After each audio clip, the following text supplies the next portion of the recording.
When I asked Shannon Dawson about the challenges this weekend, he says this is going to be the best defense they've faced. They're the best defense we've played all year from top to bottom. Very, very aggressive up front in the run game.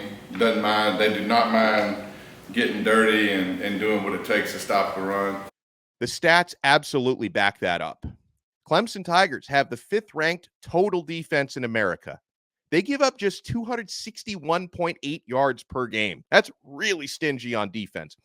They rank 14th in passing D, giving up just 175.5 yards per game. They rank 8th in rushing defense. They only surrender 86.3 yards per game. I'll tell you, that matchup is going to be super interesting, guys, to see if Miami can get something going on the ground, right? Again, we're not expecting Mark Fletcher to be back this week. Henry Parrish likely going to start as he's done most of the year. Don Chaney is going to be the second option. I think it's been revealed to us why A.J. Allen hasn't played as much as some of us or some of you guys wanted him to play, and that's because he's still a work in progress in pass protection. So it's going to be mostly Henry Parrish and Don Chaney this week. I'm curious to see if Miami maybe tries to bounce more to the outside, because if you run into the teeth of that Clemson defense, it's really difficult to get anything going against that defensive line. And I just want to see how much, because Miami obviously had a ton of rushing success early in the year, not so much against North Carolina. If they can get something going against an excellent Clemson Tigers defense. This is what Shannon Dawson had to say about their D. And their linebacking core, Trotter Jr. is as good as we've seen this year. I thought 33 for North Carolina was going to be him, and now I watch this kid and I'm like, well, heck, he's probably the best. His dad was a pretty good player too, right?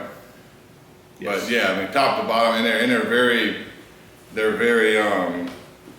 played a lot of football on the back end. Everything's pretty much contested with them. Passes down the field, or you got to make contested plays.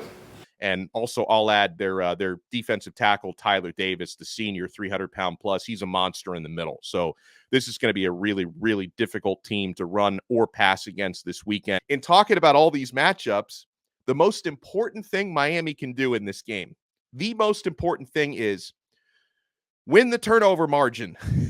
If you win the turnover margin, you can beat the Clemson Tigers. Miami was -4 in the turnover margin last week against North Carolina. Hurricanes committed, 5 turnovers the week prior against Georgia Tech and lost the turnover margin there as well. If we can cut down or cut out completely, would that be too much to ask for? The self-inflicted wounds. Miami is capable of beating at home this Clemson Tigers team that is favored against Miami. Miami are about 2.5-point underdogs in this game. Miami can absolutely win this game.